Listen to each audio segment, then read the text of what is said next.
प्रभु ने पूछा कि आपको गिरगिट स्वरूप क्यों धारण करना पड़ा, इस शरीर को आपने क्यों प्राप्त किया।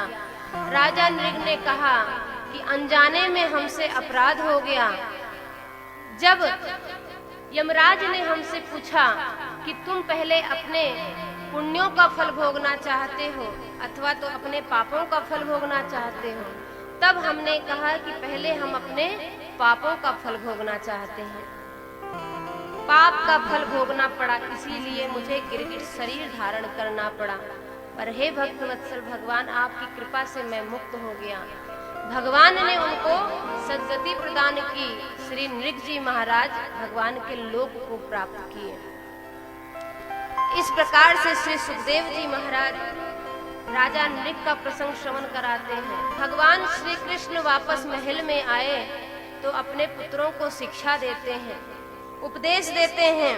कहते हैं कि जीवन में कभी भी ब्राह्मण के धन का उपयोग यदि ब्राह्मण की इच्छा के बिना किया जाए तो उस भोक्ता का नाश होता है, उसके पुत्र का नाश होता है और उसके पौत्र का नाश होता है। तीनों पीढ़ियां दुख का भाजन करती हैं, ये कभी सुख नहीं प्राप्त कर सकती।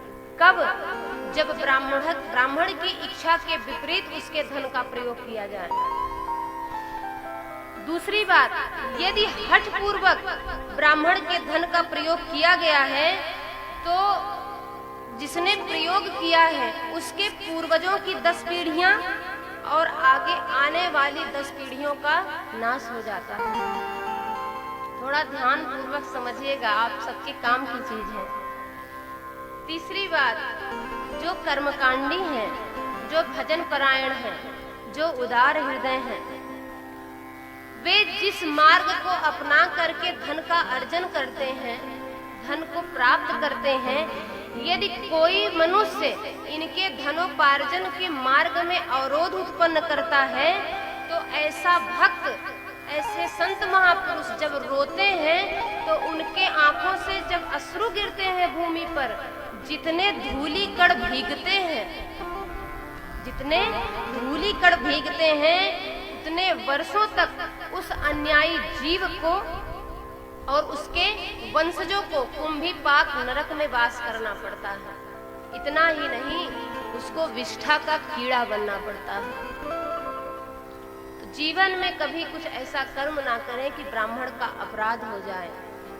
ब्राह्मण जिस प्रकार से प्रसन्न हो उसके लिए प्रयास करें। किसी के जीविका के मार्ग में अवरोध कभी नहीं करना चाहिए, चाहे वो ब्राह्मण हो अथवा कोई और वर्ण का व्यक्ति हो। जीविकोपार्जन के मार्ग में अवरोध नहीं करना चाहिए। भगवान ने कहा विशेष रूप से ब्राह्मण के मार्ग में, क्योंकि ब्राह्मण मेरा हृदय है और मैं उसका हृदय हूँ।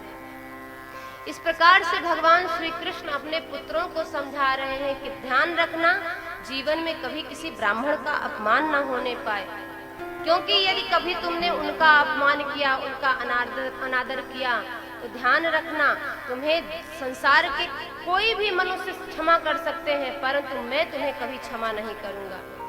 इस तरह से भगवान श्री कृष्ण अपने पुत्रों को उपदेश करते हैं।